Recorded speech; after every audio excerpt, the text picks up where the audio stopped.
अभी हम module 1 start करने वाले हैं। मॉड्यूल 1 के अंदर पहले बता देता हूँ, जो मैं स्किप करूँगा कोई काम का नहीं। या फिर काम का है बाद में पढ़ सकते हो, पर जो मेन मैं स्किप कर दूँगा वो इतना इम्पोर्टेंट नहीं है। तो जैसे मैं इसमें चलेंगे, हम स्लाइड शो में चलते हैं डायरेक्टली। तो इसमें अब हमारा है, ये कोई काम का नहीं है, सिलेबस ठीक है, हटाओ इसको। ये भी कोई काम का नहीं है, सब भूल जाओ। इसमें ये वाला इम्पोर्टेंट है क्योंकि इसमें डेफिनेशन क्या है देखो। It is defined as a science of dealing relationship. ये पूरा डेफिनेशन है। ये पूरा जगह बेसिकली इसमें क्या है कि पिरामिड फॉर्म होता है। जो स्ट्रक्चर्स हैं, स्ट्रक्चर्स क्या होते हैं, अरेंजमेंट होते हैं। यहाँ पर आगे होगा ये प्रॉपर्टी, स्ट्रक्चर्स एंड प्रोसेसिंग को मिला के परफॉर्मेंस बनती है। एंड स्ट्रक्चर्स क्या होते हैं, structures are arrangement of components, internal components. Properties क्या होती है, जो मटेरियल की ट्रेड्स होते हैं, जो एक्सटर्नल स्टिमुलाई के रिस्पॉन्स में निकलते हैं वो वाले। एंड फिर उसके बाद 6 कैटेगरीज ऑफ प्रॉपर्टीज होती है, जैसे कि मेटालिक हो गई, इलेक्ट्रिक हो गई, थर्मल हो गई, इलेक्ट्रोमैग्नेटिक हो गई एंड केमिकल हो गई। एंड स्ट्रक्चर्स एंड प्रॉपर्टीज को मिला के अगर हम करेंगे ना, तो उससे उनके बीच में होती है प्रोसेसिंग, और तीनों को मिला के परफॉर्मेंस निकलती है। तो यही है कि मटेरियल साइंस की डेफिनेशन। एंड उसमें क्या क्या ये पिलर होते हैं, बेसिकली 3 पिलर्स होते हैं। बाकी स्किप कर सकते हो, ये वाला इंपॉर्टेंट है। पेज नंबर 33, जैसे मैंने बोला था, पेज नंबर 33 से जो भी था, let me check, page number 21 से 33। तो ये पेज नंबर 21 है, क्लासिफिकेशन ऑफ मटेरियल्स। तो क्लासिफिकेशन ऑफ मटेरियल 3 टाइप के होते हैं, metals, ceramics and polymers. Later वो डिफाइन होते हैं किसके प्रॉपर्टीज पे बेस पे, प्रॉपर्टीज से बेस पे। तो मेटालिक, इलेक्ट्रिक या थर्मल प्रॉपर्टीज के हिसाब से वो डिफाइन हो जाते हैं। एंड एरिया ऑफ एप्लीकेशन, कहाँ अप्लाई कर रहे हो, क्या तुम स्ट्रक्चर्स पे अप्लाई कर रहे हो, मशीन्स पे अप्लाई कर रहे हो, या फिर डिवाइसेस पे अप्लाई कर रहे हो। और ये सब डिवाइड होते हैं किसमें, कंपोजिट्स में, सेमीकंडक्टर्स में, बायोमोलिक्यूल्स में, एंड आगे जाके भी future materials and future materials, biomolecules, ये हो गए, ये हैं बेसिकली। तो अभी आगे चलते हैं। तो अब मेटल्स के बारे में डिफाइन किया। मेटल्स के बारे में सबको पता है, फ्री इलेक्ट्रॉन्स होते हैं बेसिकली। एक मेटल के अंदर फ्री इलेक्ट्रॉन्स होते हैं, वो ब्रिटाइल होते हैं, मेलेबल होते हैं, डक्टाइल होते हैं। जो जो तुमको मेटल्स की प्रॉपर्टी पता है आराम से लिख सकते हो। बाकी अगर किसी को फिर भी नहीं आता तो साइड से मेटल्स का तो आई डोंट थिंक कोई एक्सप्लेन करने की जरूरत है। सिरेमिक्स, अब सिरेमिक्स में क्या है, it contains both metallic and non metallic elements. Main यही है कि it contains both metallic and non metallic elements. अब ये हाई रेजिस्टेंस दिखाते हैं कि जब भी इनका टेम्परेचर इंक्रीज करेगा या फिर इन्वायरमेंट हार्श करोगे, या जैसे भी कोई भी मटेरियल लिया तुमने, उनका जब टेम्परेचर इंक्रीज करोगे या फिर जैसे भी इन्वायरमेंट तुम चेंज करोगे, तो वो रेजिस्टेंस दिखाते हैं। तो बस यही है, हाई रेजिस्टेंस शो करेंगे जब तुम हाई टेम्परेचर करोगे और हार्श इन्वायरमेंट करोगे। और ये मेटल्स और पॉलीमर से इसलिए अच्छे होते हैं क्योंकि ये रेजिस्ट कर जाते हैं। तो बेसिकली ये इंसुलेटर होते हैं हीट के एंड इलेक्ट्रिसिटी के। ये कम, अब मेटल से अच्छे इसलिए हैं क्योंकि लेस डेंस है और मेटल वाली प्रॉपर्टी ही एग्जिबिट करते हैं। तो मेटल वाले सारे काम है इनके, बट मेटल से हल्के होते हैं और उनकी जो प्रॉपर्टीज होती हैं, ये हार्डर भी है, स्टिफर भी है। उसके साथ ये दोनों प्रॉपर्टीज होने के बावजूद ही ब्रिटाइल इन नेचर है, जो कि मेटल्स पॉसिबल नहीं है ऐसा, अनलेस अलॉय कर, उनको अलॉय बना दो। एंड मैक्सिमम ये जो फॉर्म में एग्जिस्ट करेंगे वो होगी ऑक्साइड, नाइट्राइड्स और कार्बोनेट्स। और अगर तुम ट्रेडिशनल में देखोगे कि लोकल में, या तो तुम आसपास देख पाओगे, वो है क्ले हो गया, सिलिकेट हो गया एंड सीमेंट हो गया। सीमेंट तुम अच्छे से याद रह सकता है, क्ले भी याद हो जाएगा। पर अगर तुम खुद बना, जैसे ह्यूमन मेड हो गया एडवांस में, जैसे मैंने बताया था यहाँ पर metal oxide, nitrides and carbides, तो उन्हीं के एग्जाम्पल्स आ गए। नीचे ये हाइड कर देता हूँ। यहाँ पर ग्लास, क्ले, ब्रिक्स एंड ये वाले आराम से याद रहेंगे। पॉलीमर्स बेसिकली प्लास्टिक का, इनको कॉमर्शियल प्लास्टिक बोल दोगे। एंड प्लास्टिक तुमको पता है क्या होता है, दे आर लो डेंसिटी होती है, फ्लेक्सिबल होती हैं और इंसुलेटर में यूज होती है। मोस्टली इनका टेम्परेचर जिसमें ये मेल्ट हो जाती है, डिकम्पोज हो जाता है, वो 100 से 400 डिग्री सेल्सियस होता है। अब प्लास्टिक है तो कोवेलेंट बॉन्ड से वो होती है बॉन्डेड, एंड वन द्वारा फोर्सेस से बॉन्ड होती है। एंड प्लास्टिक है तो मोस्टली ये ऑर्गेनिक कंपोनेंट्स है, जैसे कार्बन हो गया, ऑक्सीजन हो गया, इन दोनों से बने होते हैं। तो अभी कार्बन बेस्ड है, ऑक्सीजन बेस्ड है, अदर नॉन मेटेलिक एलिमेंट्स आ जाते हैं इसके अंदर। अब इसकी एप्लीकेशन सबको पता है, प्लास्टिक एप्लीकेशन क्या है, बोल दो पॉलीथीन में डाल के ले जाना है सामान। नहीं, नाइलॉन हो गया, टेफ्लॉन हो गया, रबर हो गया, पॉलिएस्टर हो गया। And now ceramics and polymers fourth module में भी है, तो वहां से भी अब थोड़ा रेफरेंस मिल जाएगा यहाँ से समझने का। तो आगे क्या है, कंपोजिट्स। अब कंपोजिट्स क्या है, बेसिकली कंपोजिट्स देखना पड़ेगा हम, ये है more than one kind of material लेंगे। 2 मटीरियल्स हैं, एक हमारे पास ऑक्सीजन, एक हमारे पास हाइड्रोजन, जस्ट एन एग्ज़ाम्पल ऐसा लिया नहीं है। कोई भी 2 मटीरियल हैं, उनकी अलग-अलग प्रॉपर्टीज़ हैं, हमने दोनों को मिक्स किया एंड मिक्स करने के बाद एक तीसरी प्रॉपर्टी आ रही है जो दोनों की प्रॉपर्टी से अच्छी है, तो वो बनते हैं composites, consist of more than one kind of materials, जिसके बेनिफिट्स होंगे कंबाइन करने के बाद दोनों की बेस्ट जो प्रॉपर्टीज़ होंगी उससे उठा लेगा वो मटीरियल। तो ऐसा होता है, नेचर में अगर तुम देखो तो वुड मिल जाएगा तुमको, सिंथेटिक में फाइबरग्लास मिल जाएगा। अभी इसमें 2 फेज़ होते हैं, मैट्रिक्स एंड उसका क्या बोलते हैं, एक तो मैट्रिक्स होगा एंड दूसरा होगा इसका रीइंफोर्समेंट। तो बेसिकली मैट्रिक्स है, तुम ऐसे एग्जांपल ले सकते हो कि हमारे ऐसे जैसे सीमेंट-विमेंट या फिर घर बनाते हैं, तो उसमें वो लगते हैं, सरिये लगते हैं या फिर वो बार्स लगते हैं, जिनके अंदर सीमेंट डलती है। तो जो सीमेंट वाला पार्ट है, जो मटीरियल है मेन, या फिर तुम बोल सकते हो मैगी बना रहे हैं, तो उसमें जो सूप वाला पार्ट है, उसको हम मैट्रिक्स बोल सकते हैं। सीमेंट या सूप वो भी मान लो, उसको मैट्रिक्स बोलेंगे। एंड जो हमारा रीइंफोर्समेंट होगा, वो बेसिकली नूडल्स होंगे जो कि उसको सपोर्ट देंगे। तो बेसिकली इसमें यही होता है कि मैट्रिक्स, इसके 2 टाइप होते हैं कंपोजिट्स के जिससे वो बनता है। वो होता है एक मैट्रिक्स एंड दूसरा होता है रीइंफोर्समेंट्स। तो मैट्रिक्स क्या होता है, वो सपोर्ट करता है रीइंफोर्समेंट को। रीइंफोर्समेंट क्या होता है, फिजिकल एंड मैकेनिकल प्रॉपर्टीज बढ़ाता है। कैसे बढ़ाता है, एग्जांपल्स याद कर सकते हो कि जैसे वो पिलर्स होते हैं, उनके अंदर हम वो आयरन बार्स लगाते हैं, तो वो क्या काम करती है, वो होल्ड करके रखती है उसको।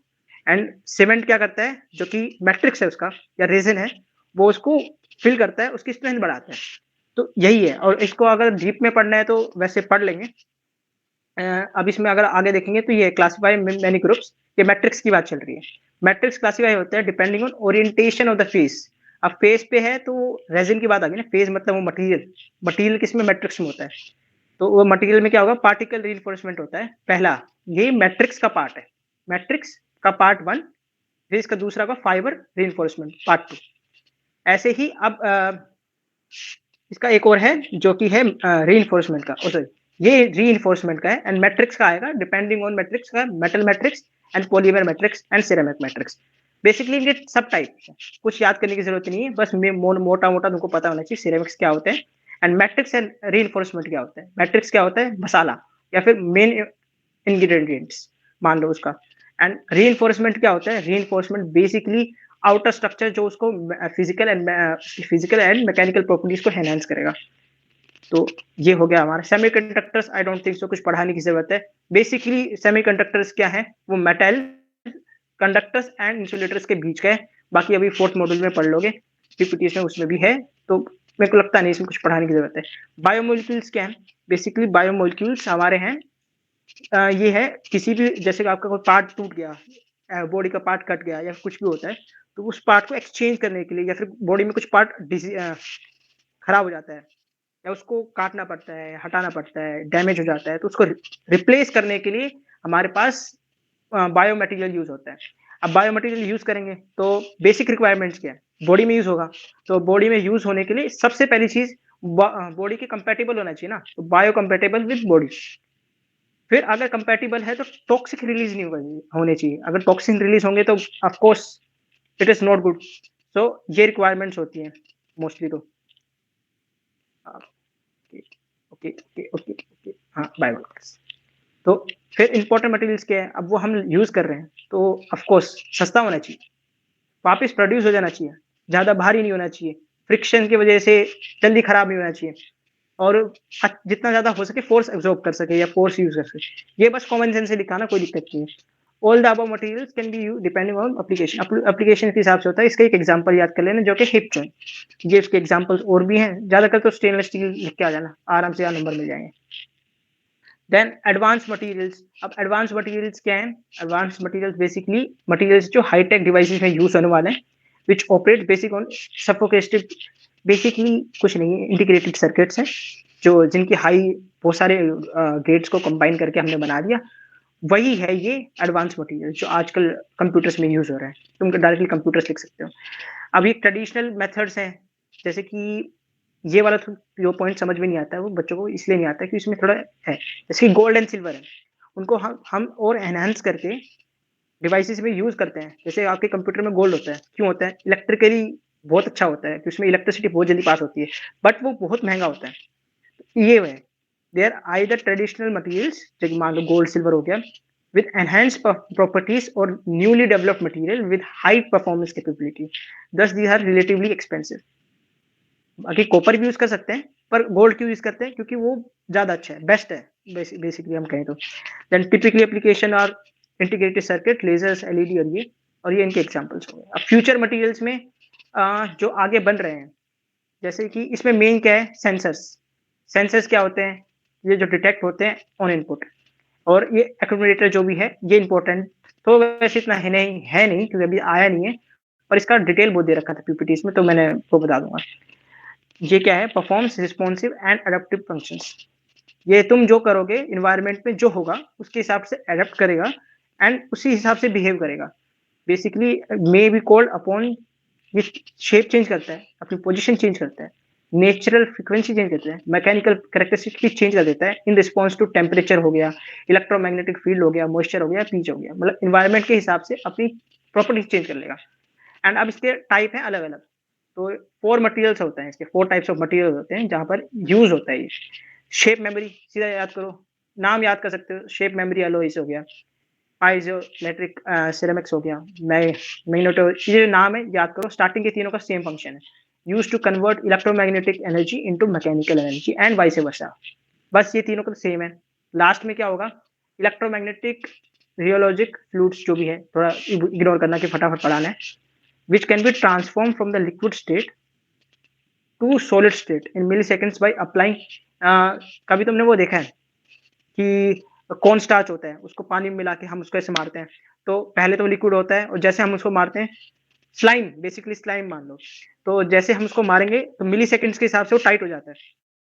पर अगर उसको हम आराम से करते हैं तो जब आराम से उसमें उंगलियां डालते हैं तो बिल्कुल ठीक चलता है, मतलब अंदर आराम से जाता है। तो वो यही है बेसिकली, वो इसी का एक एग्जाम्पल देने के लिए बता रहा हूँ, वही नहीं है। उसमें क्या होता है? हम्म, हाँ मतलब वही ओपलेट। तो बेसिकली है वही, बस वो फोर्स से आता है, और यहाँ पर क्या है? वो फोर्स हमारा आगे मैग्नेटिक फील्ड से इलेक्ट्रिक फील्ड से आएगा।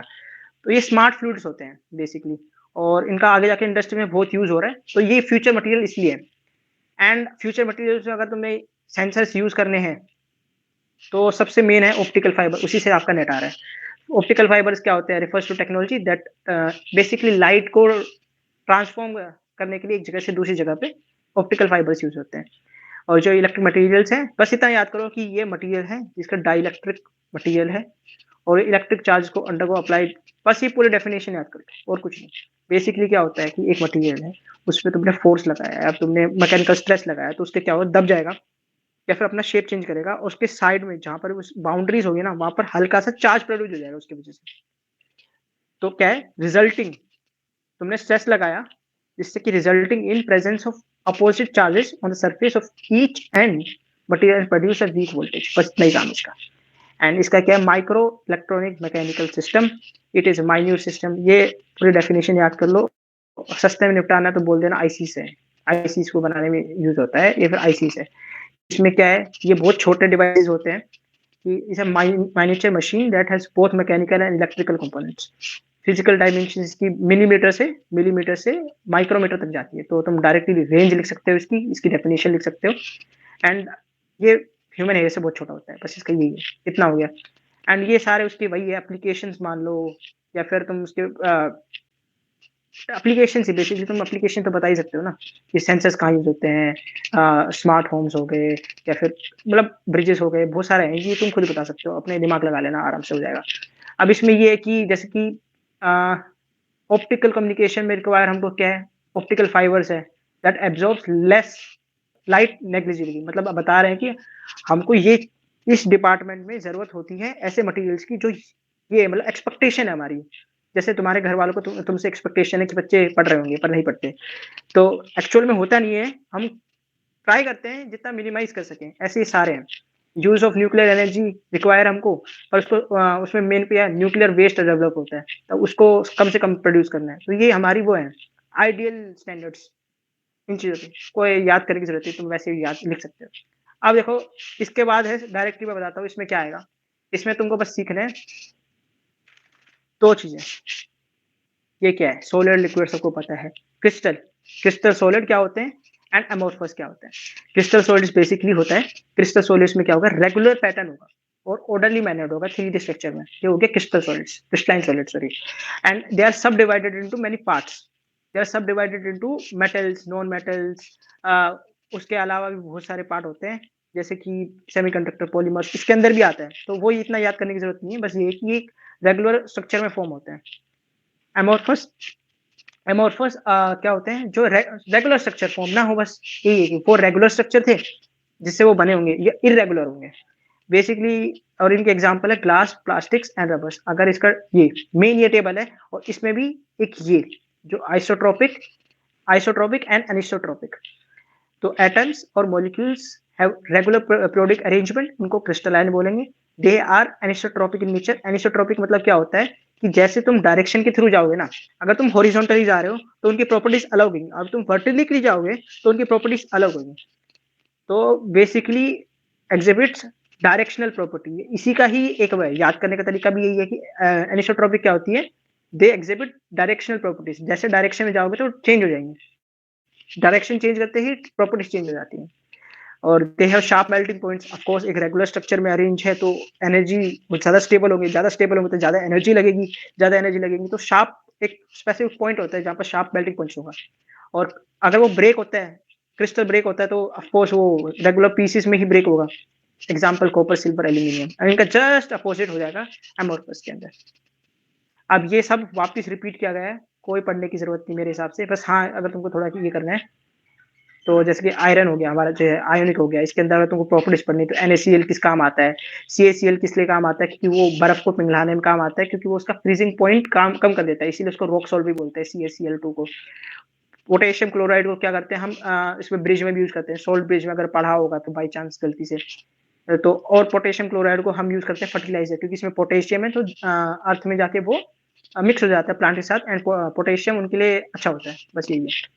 कोवेलेंट बॉन्ड सिंपल भाई, शेयरिंग ऑफ इलेक्ट्रॉन्स। डायमंड है, ग्रेफाइट है, इन दोनों के बीच में डिफरेंस आ सकता है बाई चांस। डायमंड क्या हाईएस्ट इसका थर्मल और हार्डनेस होती है, कंडक्टिविटी, और ये क्या sp3 हाइब्रिडाइजेशन दिखाता है मोस्टली। तो इतना कोई इंपॉर्टेंट है नहीं, बस इसमें अगर तुमको इंपॉर्टेंट पॉइंट याद करना, डायमंड FCC स्ट्रक्चर दिखाता है। Diamond shows FCC structure and sp3 hybridised. फिर मेटल्स एंड सबको पता है भाई क्या होते हैं, तो सेमीकंडक्टर्स भी सबको पता है। अगर कुछ याद करने वाला है तो इसमें बेसिकली यही है कि बोरॉन थर्ड, थर्ड एलिमेंट्स वो ट्राइवेलेंट एंड पेंटावेलेंट, वो वैसे भी पढ़ लोगे। पॉलीमर्स, पॉलीमर्स मैंने जैसे कहा था कि आगे भी आएंगे, तो मैं भी फटाफट बता देता हूँ। फोर्थ मॉड्यूल में आएगा यही पॉइंट आएगा एक, और ये शायद से आ सकता है 5 नंबर का, 6 नंबर का सॉरी। हाईली मोलिकुलर पॉलीमर्स क्या है, पॉली मत पॉली प्लस मर्स, मतलब छोटे छोटे सेक्शंस का कंबाइन कर दिया हमने एक लाइन में, या फिर हमने एक सीक्वेंस लिया जिसमें छोटे छोटे यूनिट है, तो वो हो गया हाइयर मोलिकुलर वेट बन जाता है उनका। और वो छोटे छोटे स्ट्रक्चर जैसे मोनोमर्स बोलते हैं, उनको लगातार कंबाइन किया तो उसको पॉलीमर्स बोलेंगे। टाइप्स ऑफ पॉलीमर्स होंगे थर्मोप्लास्टिक एंड थर्मोसेट। अब तो प्लास्टिक का मतलब क्या होता है, प्लास्टिक जो पिघल जाती है, देखा जाते हैं उसके 100 से 400 डिग्री सेल्सियस पे वो जल्दी से मेल्ट हो जाता है, तो ऐसे याद कर सकते हैं इसको, थर्मो प्लास्टिक। तो ये can be processed bye melting several times.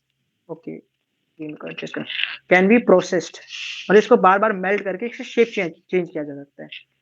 Main इसमें PVC एंड PET एग्जांपल, ये ही मेन डिफरेंस है इन दोनों का। थर्मोसेट, सेट मतलब एक बार सेट हो गया तो वापस उसको सेट करने की कोई नीड नहीं है। अब इसमें बेस्ट एग्जांपल है बेकालाइट। बेकालाइट कैसे हो गया, जो आपके स्विच होते हैं एक बार अगर टूट जाते हैं तो टूटने के बाद वो वापस जुड़ते नहीं, तुम उसको हीट कर लो मत करो फर्क नहीं पड़ता। तो थर्मोसेट इज, एक बार अगर तुमने मेल्ट कर दिया या किसी शेप में तुमने फॉर्म कर दिया तो बस वो वैसे ही बने रहेंगे जब तक, उसका कोई रिवर्स करने का तरीका नहीं है। बट थर्मोप्लास्टिक्स में उल्टा होता है कि तुमने एक बार मेल्ट कर दिया तुम उसको बार बार मेल्ट करके शेप चेंज कर सकते हो। ये सिरेमिक्स वही है, सिरेमिक्स का हमने बताया क्लासेस। अब कंपोजिट मटेरियल्स अगर वहां पर आता है, जैसे मैंने बताया था मैट्रिक्स प्लस रीइंफोर्समेंट कंपोजिट बनाता है।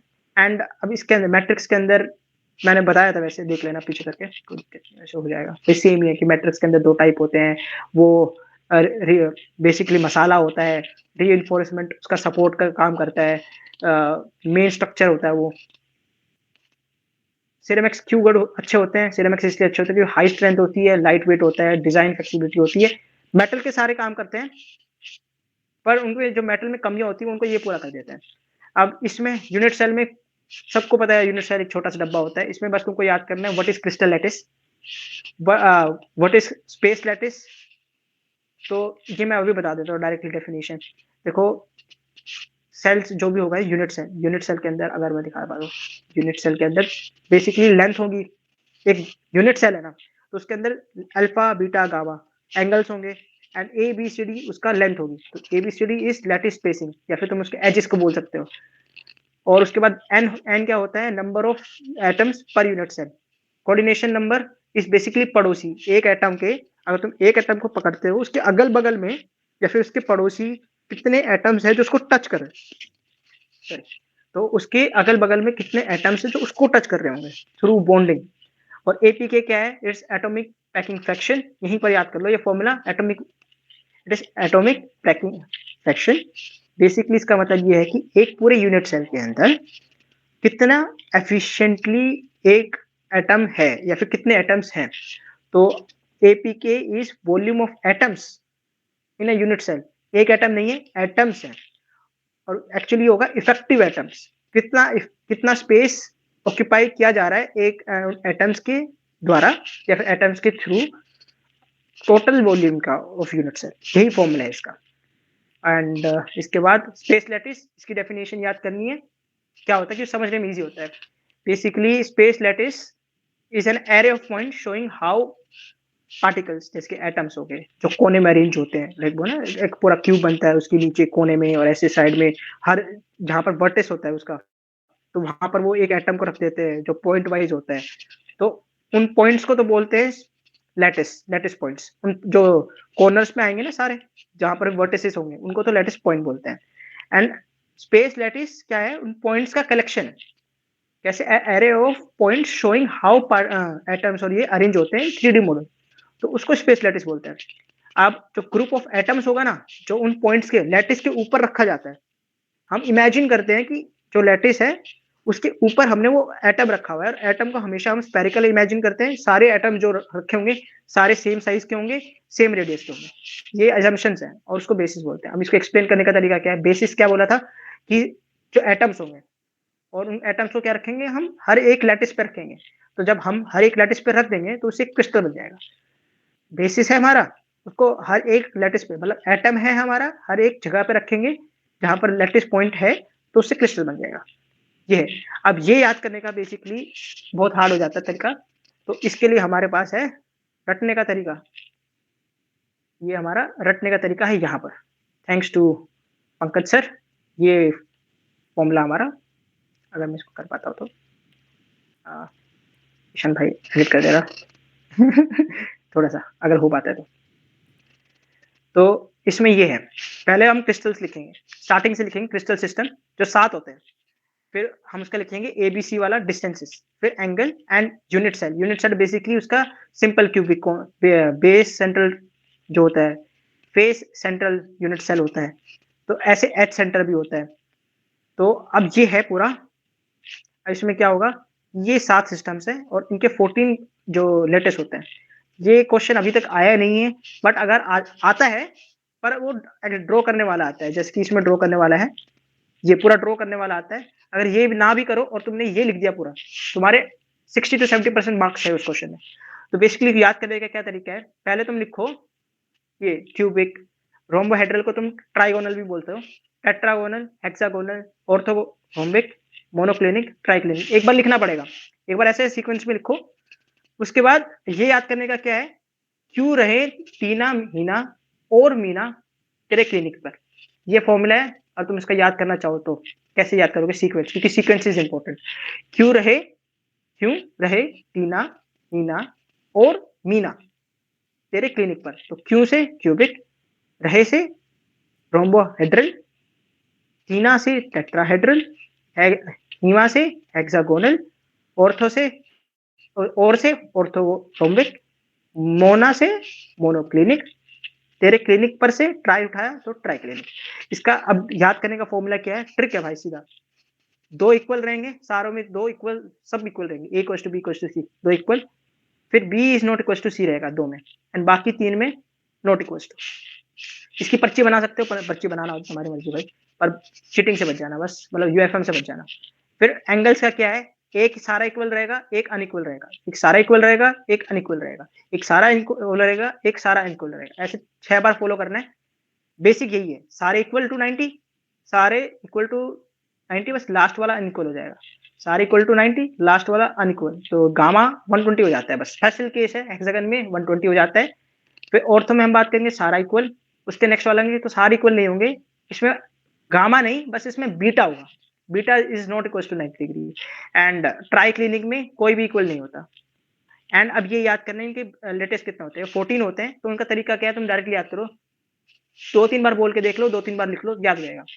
3-1-2-1, 3-1-2-1, 4-2-1, 3-1-2-1, 4-2-1, 3-1-2-1, 4-2-1, ऐसे याद करो, हो जाएगा। पहले बस तुमको ये सीक्वेंस याद करना है, फिर ये पैटर्न याद करना है, ये पैटर्न याद करना है, और इसके बाद ये होगा। तो जो 3 होंगे, इसमें बेसिकली क्या होगा, 3 में क्या है, सिंपल क्यूबिक, मोस्टली यही होता है। पहला होगा सिंपल क्यूबिक, अगर 1 है तो सिंपल क्यूबिक, 2 आ जाएंगे तो simple cubic, basic body centre हो जाएगा, बीसीसी हो जाएगा।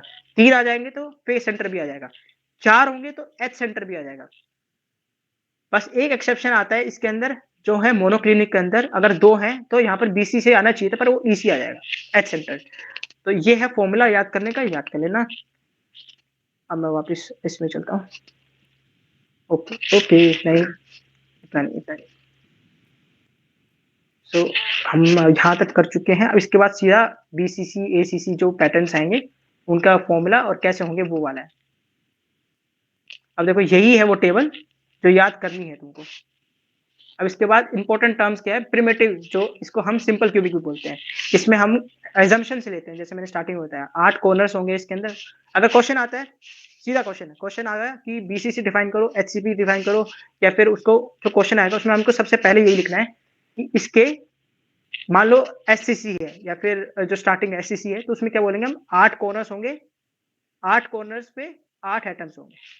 एससीसी है तो ये, अगर वो बीसीसी होगा तो वी विल बी सेइंग, अगर वो बीसीसी होगा तो we will be saying 8 corners पे एटम्स होंगे, एंड एक कंप्लीट एटम होगा सेंटर पे। अगर वो एचसीसी हुआ, अगर वो एचसीसी होता है, एफसीसी सॉरी, एफसीसी होता है, तो हम बोलेंगे कि एफसीसी मतलब फेस, मतलब फेस क्या होता है, ये वाला होता है। तो हर फेस पे भी एक होगा, कॉर्नर्स पे तो सब पे होंगे ही, और अब फेस के ऊपर भी होगा एक एटम। तो ऐसा डायग्राम ड्रॉ कर देना, बता देना कि हाँ एक फेस पे होगा एटम, एक यहाँ होगा। तुम्हारे अगर एपीके के क्वेश्चन है तो, अगर 6 नंबर का क्वेश्चन है, 2 नंबर मिल जाएंगे, आराम से मिल जाएंगे, 2 से 3 नंबर। पहला तो यही करना है कि हमको इसको डिफाइन करना है, डायग्राम ड्रॉ करना है। After you draw the diagram, अब इनका फॉर्मूला है कैसे करते हैं। हाँ, और क्लोज सेंटर भी आता है। बेसिकली क्लोज सेंटर में ऊपर वाले जो होते हैं, ऊपर वाले फेसेस, उन पे ही होता है बस। अब ये 14 मैंने बता दिया कैसे, ये वाले याद मत करो, वो वाले मेथड से याद करो, 3-1-2-1-4-2-1। इसके अलावा जैसे कि मैंने इसमें बताया, अब तुम उसका बस नाम चेंज कर देना। जैसे कि नाम चेंज मत करना, जैसे कि एफसीसी था तो फेस सेंटर क्यूबिक नहीं हो जाएगा, वो ऑर्थोगोनल हो जाएगा, ऐसा। बस वो लास्ट में जो क्यूबिक की जगह बस ये ऐड कर देना, बाकी सब सेम ही है। जैसे मैंने बताया ना, 3-1-2-1-4-2-1, बार बार बोले, याद जाएगा। यह हो गया तुम्हारे 6 नंबर पक्के। बस इसमें 2 चीज याद कर लो, एटॉमिक पैकिंग फ्रैक्शन क्या होता है, total volume occupied by the atoms in a unit cell, कितना वॉल्यूम वो ऑक्यूपाई कर रहे हैं यूनिट सेल के अंदर, एक है उसकी वॉल्यूम ऑफ यूनिट सेल। तो अब important space lattice void space वही है जो स्पेस तुम्हारी छूट गई। एटॉमिक रेडियस आर से रिप्रेजेंट होता है, और वो एक पूरे एटम का रेडियस होता है, या स्पेयर का रेडियस होता है, कुछ भी मान लो, वो सबको पता है। 2r is a diameter of that. तो इसका मैं एक मेथड बताता हूँ तुमको सोल्व करने का, अगर मेरे को पता चल जाए। हाँ, एक मेन तो ये इफेक्टिव याद रखना कि जो ऑक्यूपाई हो रहा है ना space by an atom in unit cell is effective number of atom per unit cell, it is not total number of atoms per unit cell, and it is an important question, so I will be telling you a trick also. ये याद करना तो कर सकते हो, simple cubic. अब देखो simple cubic में अगर तुम ये लिखना चाहते हो, तुमको याद रहता है, तुम लिख सकते हो। नंबर अगर मैं जो बताया वो लिख दोगे तब भी नंबर नहीं कटेंगे। तो बेसिकली जैसे ये है, एक सिंपल क्यूबिक है, तो इफेक्टिव तो ये है ना कि एक एटम के अंदर, पूरे यूनिट सेल के अंदर एक एटम कितना ऑक्यूपाई कर रहा है।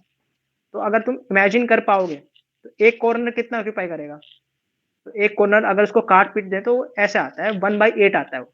1/8 कॉर्नर्स 1/8 करते हैं, लिख लो भाई, कॉर्नर्स 1/8, बेस पूरा करते मतलब जो सेंटर में होगा वो पूरा, फेस वाला 1/2, याद कर लो, यही है।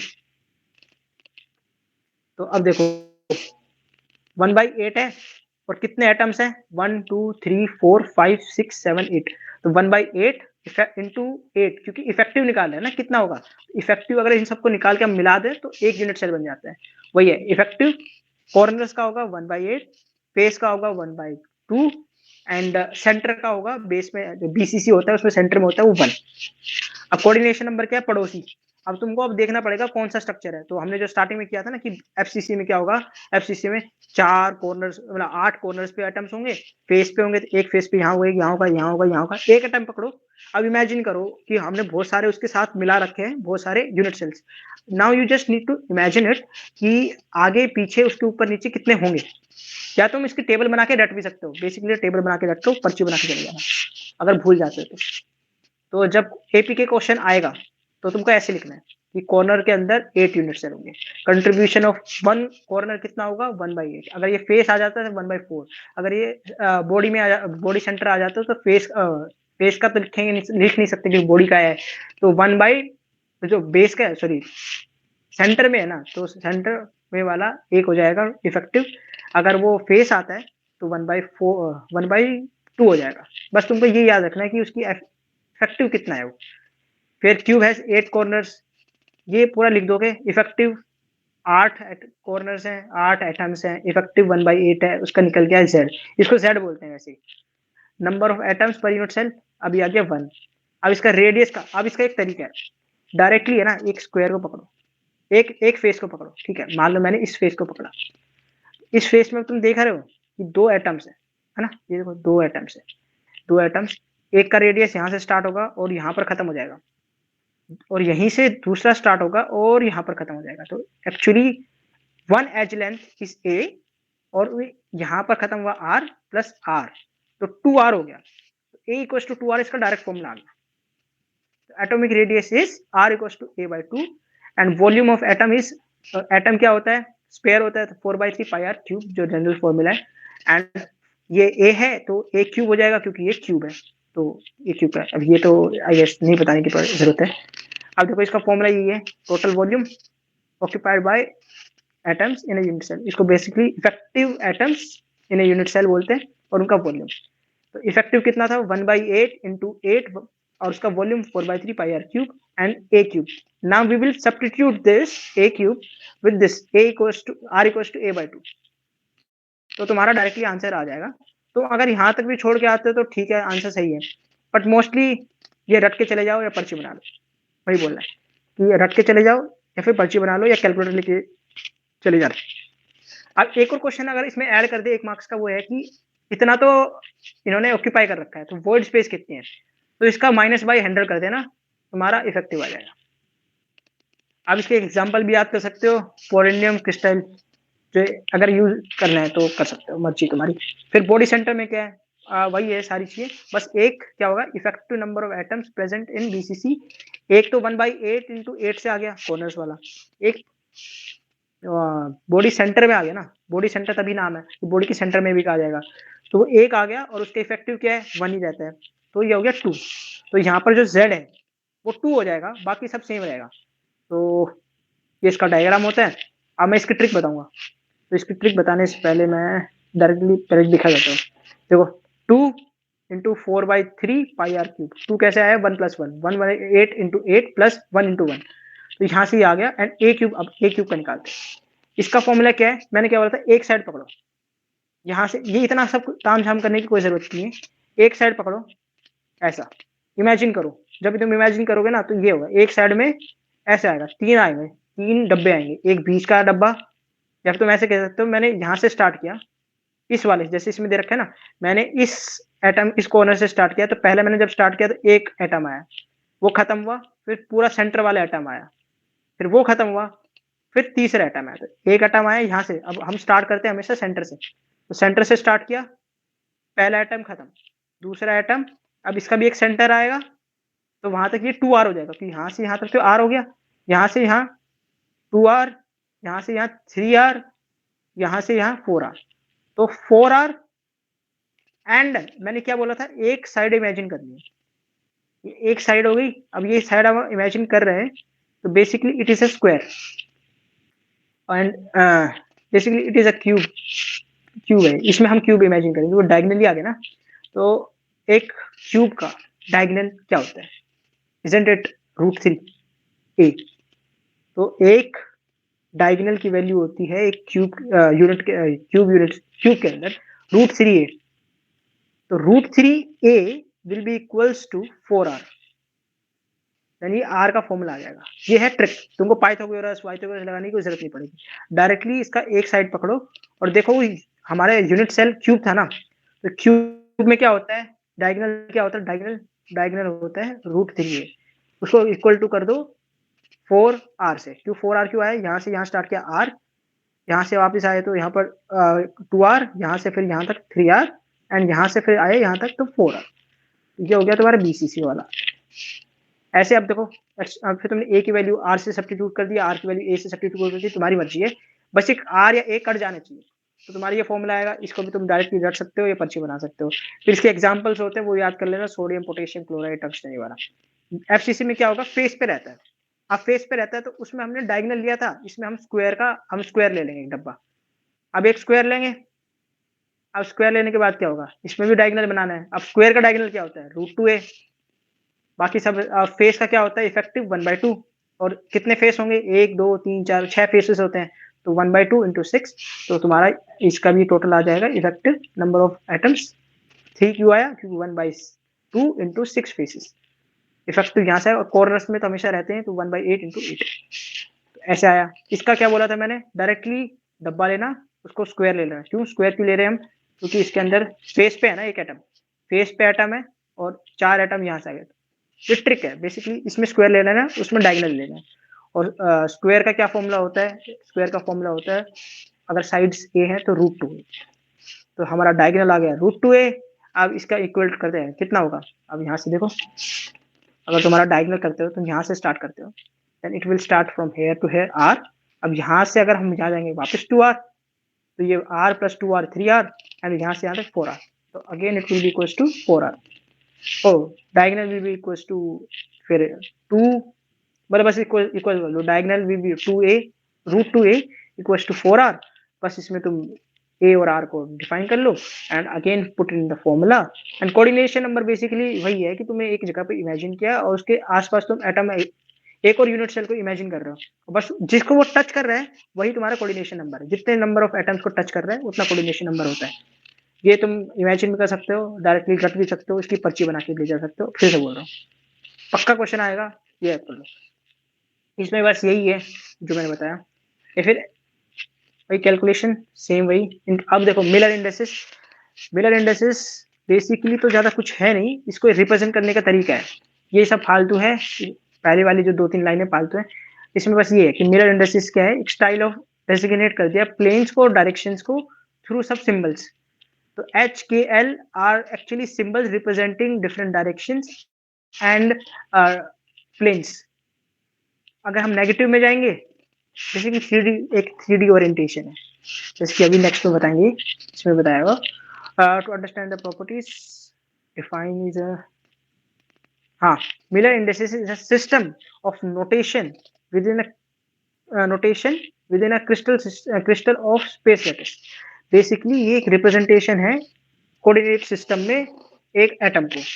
अब इसका क्या है, HKL से रिप्रेजेंट किया जाता है। बार का मतलब होता है नेगेटिव, ब्रैकेट्स का अलग अलग मतलब होता है। अगर ये वाले ब्रैकेट्स होंगे तो उसका मतलब होगा प्लेन से। HKL अगर इस वाले ब्रैकेट में लिखा होगा तो डायरेक्शन है, अगर इस वाले ब्रैकेट में लिखा होगा तो फैमिली ऑफ प्लेन्स है, और इन वाले ब्रैकेट्स को यूज किया तो मतलब फैमिली ऑफ डायरेक्शन। अभी हो गया लगता है, हाँ ठीक है। मिलर इंडेक्सेस का यही है बेसिकली।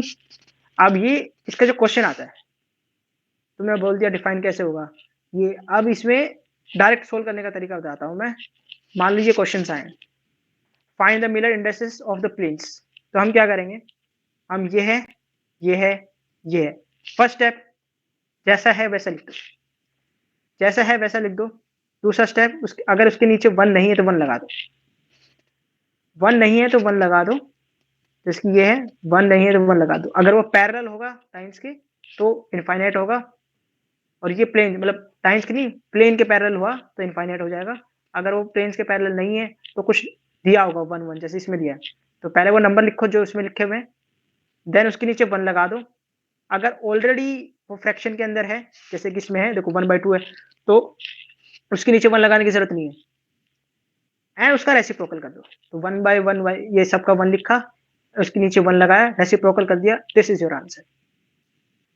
एंड इसमें आखिर में ब्रैकेट लगाना मत भूलना, नहीं तो नंबर काट देंगे टीचर्स। अब ये वाला डायग्राम है, इसमें देखो हमारा पॉइंट सिर्फ ये है और हमें यही दिया हुआ है। तो पॉइंट 1 जो हमने लिख दिया, बाकी ये पैरेलल है इसके साथ, तो इनफाइनाइट इसके साथ भी पैरेलल है, y एंड z एक्सिस से पैरेलल है।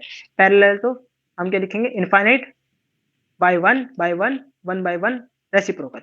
Reciprocal, this is your answer. तुमने ये लिखा, जो नंबर था वो लिखा, इसका उल्टा किया, नहीं नीचे 1 सिर्फ 1 के नीचे 1 नहीं लिखा हुआ, तो इसके नीचे 1 लिख देंगे। इसको फ्रैक्शन में हो गया, इसको रेसिप्रोकल किया, and this is your answer. So this is how it is solve. पहले लिखो, उस पर 1 लगाओ अगर 1 नहीं है तो, या फिर कोई फ्रैक्शन में नहीं है तो उसको फ्रैक्शन में करो, और फ्रैक्शन में कन्वर्ट करने के लिए उसके नीचे 1 लगाना है, एंड देन उसका रेसिप्रोकल कर दो, दिस इज द आंसर। अब ये कुछ एग्जांपल्स हैं, ये तुम देख सकते हो कि अगर तुमको प्रैक्टिस करनी है या फिर देखना है कि हाँ अगर ये चीजें रिप्रेजेंट करती कहीं पड़ती। Now directions in a cubic cell वही है कि तुम लेफ्ट की साइड जाओगे तो तुम्हारा बार लग जाएगा, राइट की साइड जाओगे तो पॉजिटिव हिस्सा होता है तो उसमें बार नहीं लगेगा। एंड फैमिली ऑफ 100 डायरेक्शन, ये फैमिलीज होती है ना, फैमिली का मतलब क्या होता है कि तुम और तुम्हारे पापा में कुछ सिमिलरिटीज है, तुम और तुम्हारी मम्मी में कुछ सिमिलरिटीज है। सिमिलरिटीज कैसे होंगी, कुछ तो होंगी, आंखें मिल रही हैं, चेहरा मिल रहा है, कुछ तो भाई, वो उनको भी गुस्सा आता है, तुमको भी गुस्सा आता है, कुछ तो होगी। तो बेसिकली फैमिली ऑफ 100 का मतलब क्या है, इसमें 1 0 0 है, तो बेसिकली 2 0 होंगे, 1 1 होगा। कहीं पर देख लो जिसके अंदर भी 1 1 और 2 0 आ रहा है ना, वो सारी इसकी फैमिली के मेंबर्स होंगे। यही है, ये कोई काम की चीज नहीं है। अब देखो इसमें क्या है, members in a family of cubic letters 100, सब में 2 0 होंगे, एक 1 होगा। बार हो सकता है। अब यह है 2 1 1 0, 2 1 सब में मिलेगा, 1 0 सब में मिलेगा, तीनों 1 है तो सब में तीनों 1, बस बार बार का चेंज हो जाता है। अब ये क्वेश्चन है, अब क्वेश्चन है, एक क्वेश्चन प्रैक्टिस करवा देता हूँ, बाकी तुम देख लेना। मिलर इंडेक्सेस क्या है, डायरेक्शन। तो अब क्या है, ड्रॉ दिस दिस दिस, तो 1 0 0, तो हम पहला लेंगे ये वाला प्लेन, तो एक्स से लेंगे तो 1 यहाँ पर आ जाएगा। हम मान रहे हैं इसको 1 मान रहे हैं फिलहाल के लिए कि हर साइड का लेंथ 1 है, तो 1 0। अब ये 0 मतलब हो गया, उल्टा हो जाएगा ना, 0 का मतलब वो पैरेलल हो गया, क्योंकि 0 कब आता है, 1 बाई इनफाइनाइट होता है ना, तब उसका रेसिप्रोकल करते हैं, 1 बाई इनफाइनाइट का रेसिप्रोकल 0 होता है, तो बेसिकली पैरेलल हो गया, ये भी पैरेलल हो गया। ऐसे ही तुमको बाकी करना है, तो ये आ जाएगा 1 पॉइंट, 2 पॉइंट, 3 पॉइंट, ऐसे 1 पॉइंट आ गया, 2 पॉइंट आ गया, 3 पॉइंट आ गया। या डायरेक्टली तुम पॉइंट्स को भी ऐसे कोऑर्डिनेट सिस्टम जैसे पॉइंट तुम कर देते हो वैसे कर सकते हो। अब ये वाला क्वेश्चन है, Miller indexes of indicated in direction, ये भी तुम्हें सेम उसी मेथड से कर सकते हो, बहुत ईजी है। ये वाला क्वेश्चन थोड़ा अच्छा था, इसमें बेसिकली क्या है, what is the position of point where Miller indexes, ये वाला क्वेश्चन है। यहाँ से स्टार्ट किया हमने, इस पॉइंट को रिप्रेजेंट करना है, तो यहाँ से यहाँ इसकी लेंथ क्या होगी 1/2, यहाँ से यहाँ क्या दिया हुआ है, यहाँ पर 2/3 1/2, इसको जस्ट लिखो, सीधा है, लिखो इनको, इनका रेसिप्रोकल कर दो, लिखो इनका रेसिप्रोकल कर दो, and your answer will be there.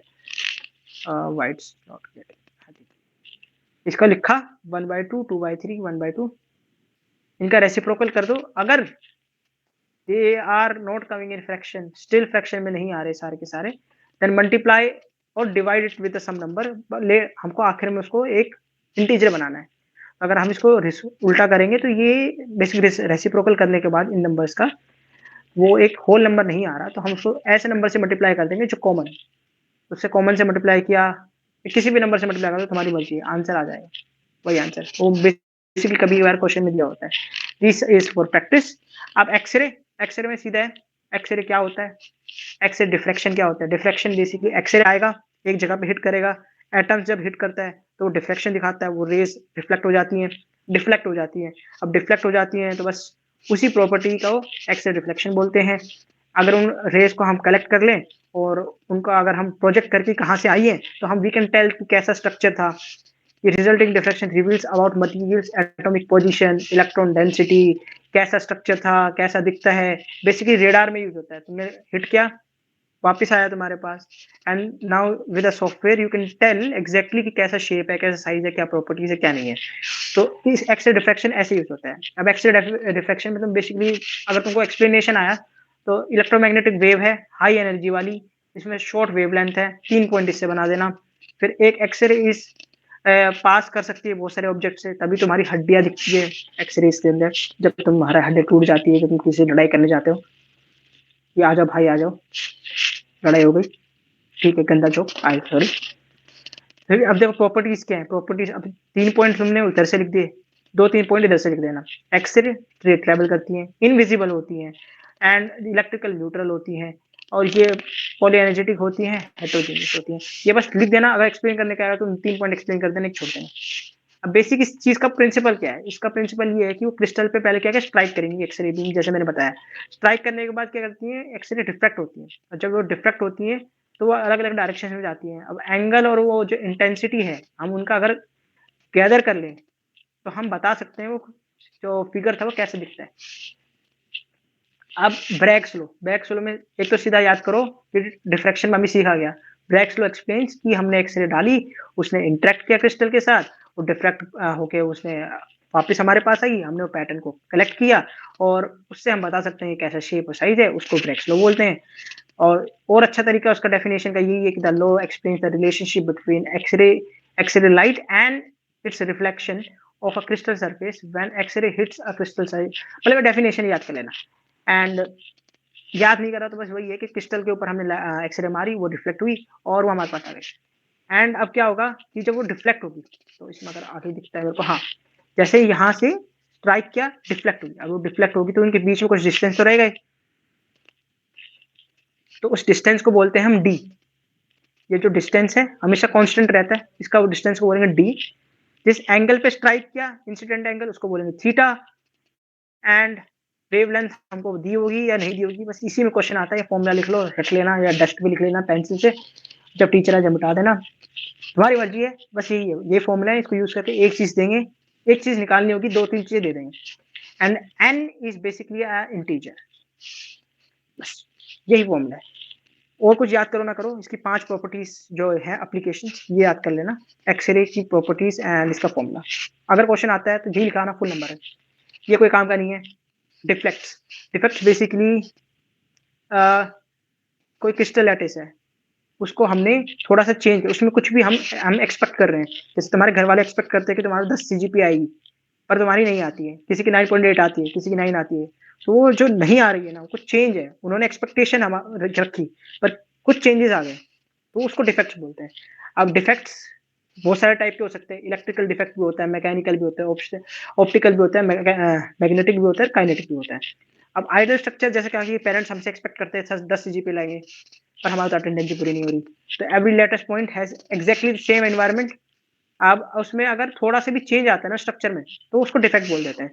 And sometime defects are good and sometime defects are not good. अगर डिफेक्ट से कोई प्रॉपर्टी चेंज हो रही है और जो हमारे यूज कर सकते हैं उस प्रॉपर्टी को, देन डिफेक्ट्स आर गुड। अगर यूज नहीं कर सकते, देन डिफेक्ट्स आर बैड।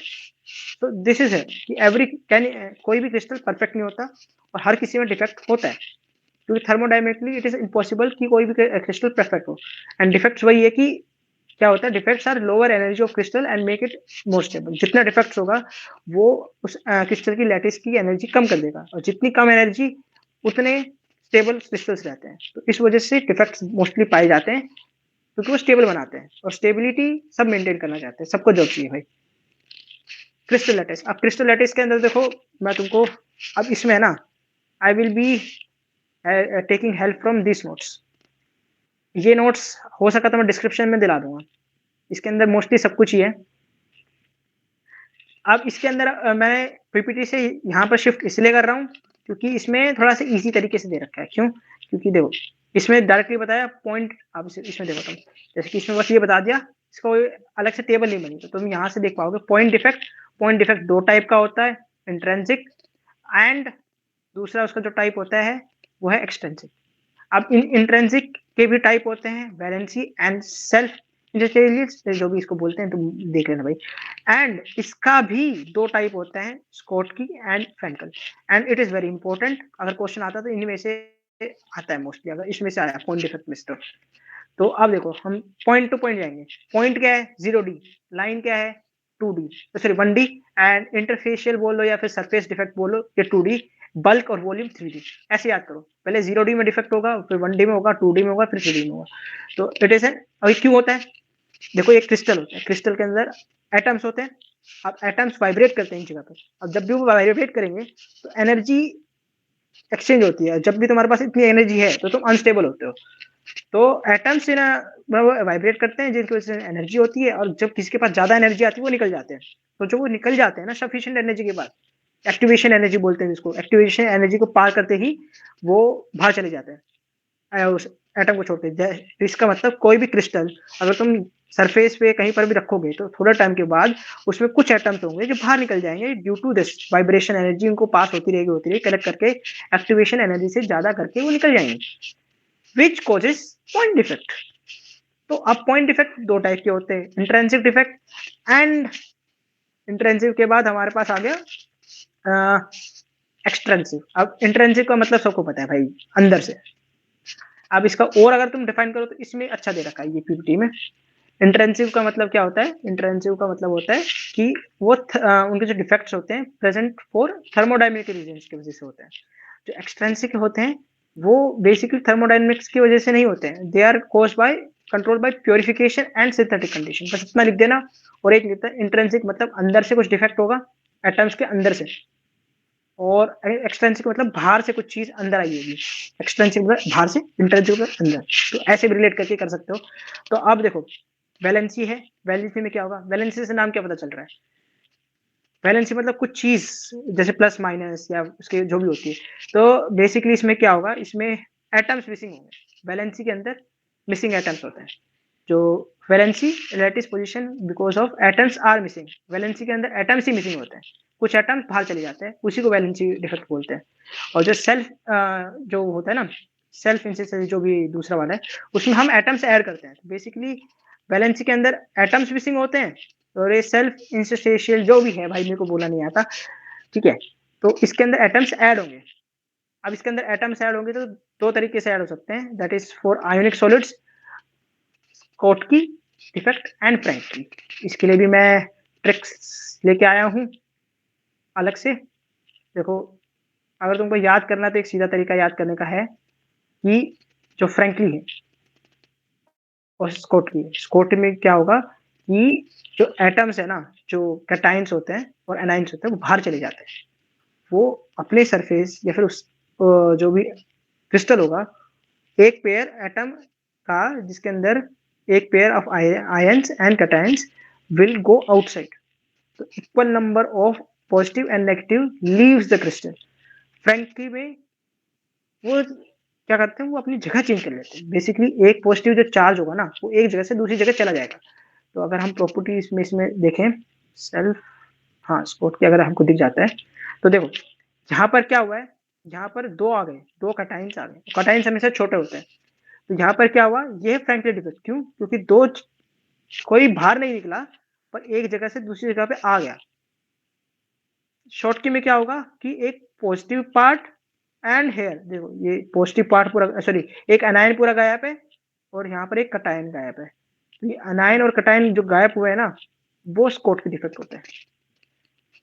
अब इतना हो गया। अब इसकी अगर और प्रॉपर्टीज आती हैं तो ये कि देखो स्कॉट के में क्या हुआ, एक पेयर चला गया, पेयर चला गया मतलब उनकी डेंसिटी कम हो गई, मास डिक्रीजेस, क्यों, बहुत माइन्यूट हुआ है, स्टिल कुछ गया है तो कम तो होगा ही, फिर डेंसिटी डिक्रीजेस।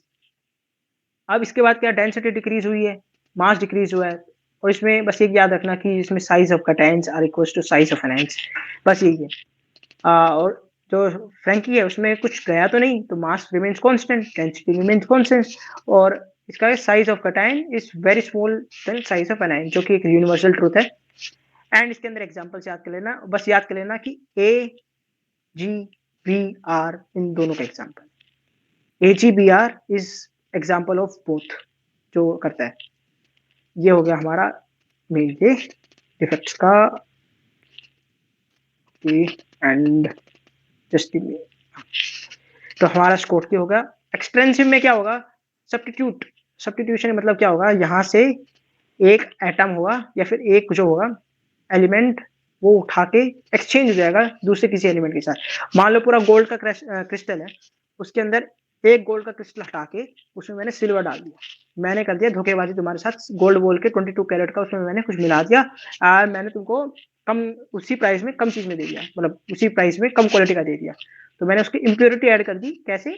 उसके एक एटम हटा के दूसरा एटम किसी का डाल दिया, तो दैट इज सब्स्टिट्यूशन। तो वो सब्स्टिट्यूशन होता है। और इंटरस्टेशियल का मतलब होता है कि बस एक जगह से उठा के दूसरी जगह डाल दिया।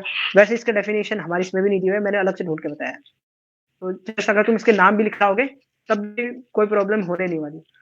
फिर है लाइन डिफेक्ट। अब हम 0D से 1D में आ चुके हैं। अब 0D से अगर हम 1D में आ चुके हैं तो लाइन डिफेक्ट का 2 टाइप होता है। इसमें क्या होगा, लाइन डिफेक्ट होता क्या है बेसिकली, पूरी लाइन ही प्रॉब्लमेटिक है, सारे बैक बेंचर एक साथ बैठे हैं लाइन के साथ, तो दिक्कत हो रखी है टीचर को।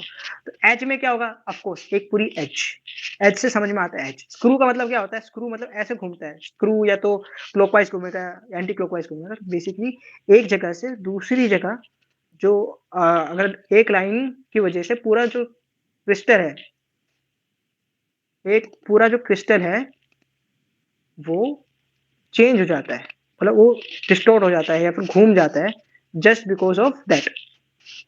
ठीक है, तो उसको स्क्रू बोलेंगे। अभी दिखाता हूँ कैसे होगा। तो अब देखो एज में क्या होगा कि एक नई एज ऐड हो जाती है, इसमें तुमको मस्त चीज पता चलेगी। एक बर्गर वेक्टर होता है, एक बर्गर वेक्टर होता है, थोड़ी कंफ्यूजन हो सकती है।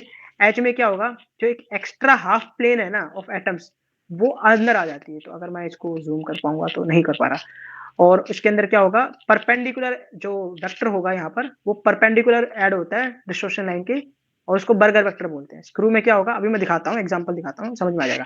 Spiral planar ramp resulting from share deformation, इसको बर्गर वेक्टर बोलते हैं, ये पैरेलल होता है। अभी दिखाता हूँ तुमको एग्जांपल, जिससे समझ में आ जाएगा। देखो ये है एज डिसोसिएशन, डिस्टोर्शन या डिसलोकेशन। इसमें क्या हुआ, एक अक्खी या फिर पूरी की पूरी एक एज इंसर्ट हो गई, अलग से इंसर्ट हो गई, और ये क्या है, ये डिस्टोर्शन परपेंडिकुलर हुआ है, तो ये बर्गर वेक्टर हो गया। अब वो बर्गर बिर्गर तुम भाई याद कर लेना कैसे याद करते हो। अब देखो ये है हमारा स्क्रू, इसमें क्या हुआ कि इस लाइन के ऊपर डिस्टोर्शन हुआ है, पर कैसे हुआ है, इसको घुमा दिया है, तो देखो थोड़ा सा क्लॉकवाइज घूम गया, तो ये स्क्रू हो गया, स्पाइरल। अब इसमें जैसे हुआ था, अब यहाँ पर हमारा हो गया लाइन डिफेक्ट। अब लाइन डिफेक्ट 1D हो गया, अब हम 2D में जाएंगे, दैट इज इंटरफेशियल डिफेक्ट, या फिर हम 2D डिफेक्ट भी बोल सकते हैं, या फिर सरफेस डिफेक्ट भी बोल सकते हैं। This is of basically 3 types. Extensive में क्या होगा, देखो जैसे कि एग्जांपल देता हूँ, जैसे तुम पानी गर्म कर रहे हो, इवेपोरेशन कैसे होता है, जो सरफेस पे एटम्स होते हैं ना, उनके कितने वो स्टेबल नहीं होते। स्टेबल क्यों नहीं होते, कि उनको नीचे की साइड तो एटम्स खींच रहे होते हैं, लेफ्ट या राइट में भी खींच रहे होते हैं, पर जो सरफेस है, सरफेस इज फ्री। रिलेटिव अगर हम करेंगे, जो एटम्स होंगे अंदर जब बीच में होंगे ना, तो वो न्यूट्रल होते हैं, क्योंकि जो उनकी नेट फोर्स होती है ना, ऊपर से उतना ही अट्रैक्शन हो रहा है उनको, दूसरे एटम ऊपर खींच रहे हैं, नीचे भी कोई एटम खींच रहे हैं, लेफ्ट में भी राइट में, तो सारी डायरेक्शन में जो उनका नेट फोर्स आता है वो जीरो हो जाता है, इसलिए वो स्टेबल होते हैं। और जो ऊपर जो एग्जैक्ट सरफेस पे जो एटम्स होंगे ना, सरफेस के एटम्स बेसिकली अनस्टेबल होते हैं, क्योंकि ऊपर की साइड से उनको कोई नहीं खींच रहा होता है, नीचे की साइड से खींच रहे होते हैं, क्यू कोवेलेंट फोर्सेस या डिफरेंट फोर्सेस। तो जब वो अनस्टेबल होते हैं तो क्या देखो इसमें दिया होगा, सरफेस है अनसेटिस्फैक्टरी एटम, हाँ वही, कि ऊपर बॉन्ड्स कम होते हैं, क्योंकि ऊपर हवा है, कोई वो थोड़ी ना कि भाई तुम एटम्स थोड़ी ना ज्वाइन हो रखे हैं, तो उसकी वजह से अनस्टेबल हो जाते हैं, या अनस्टेबल होते हैं तो वो बाहर निकलने की कोशिश करते हैं।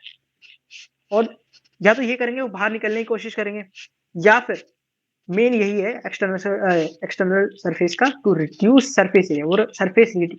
वो सरफेस एरिया का रिड्यूस करना चाहते हैं, सॉरी सरफेस एरिया नहीं, सरफेस में जो एनर्जी है जिससे वो अनस्टेबल हो रहे हैं, उसको रिड्यूस करना चाह रहे हैं, एंड उसको करने के लिए हमको हमेशा सरफेस एरिया रिड्यूस करना होता है।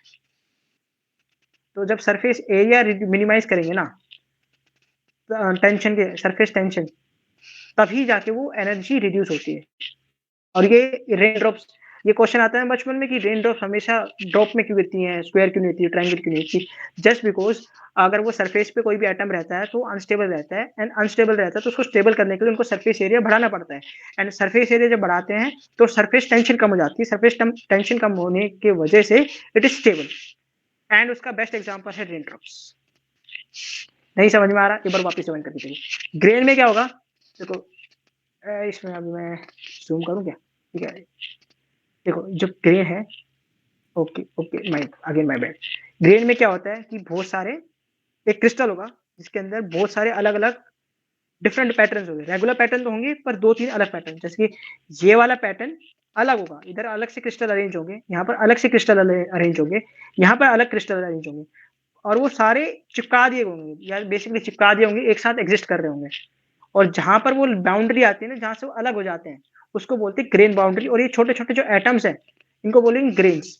तो इसमें क्या है, polycrystalline material comprised of many small crystals and grains having different geographical orientation।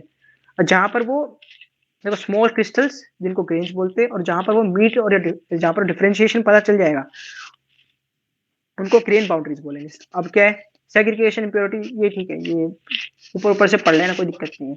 बस ये है कि grain tends to grow in size to, वही पानी वाला है कि जैसे जैसे स्टेबिलिटी कम होगी, ये ग्रेन्स बड़े होते जाएंगे साइज में, to increase the surface, sorry to minimize the surface energy, ताकि उनको इश्यू ना आए, अनस्टेबल ना हो। बस यही है इसका। ट्विन में क्या होगा, बेसिकली जो ट्विन बाउंड्री, एक बाउंड्री होगी जिसके ऊपर और जिसके नीचे। ट्विन का मतलब क्या होता है, ट्विंस बिल्कुल सेम, तो एक दूसरे के मिरर इमेज हो जाएगा। अगर कोई भी है ना, कोई भी स्ट्रक्चर है जिसके, अगर एक लाइन खींचते हैं हम और उसको ट्विन बाउंड्री बोलेंगे, इस टाइम पे, उस टाइम पे ग्रीन बाउंड्री बोल रहे थे, दोनों एक दूसरे की मिरर इमेज होंगे, then it is twin boundary defect.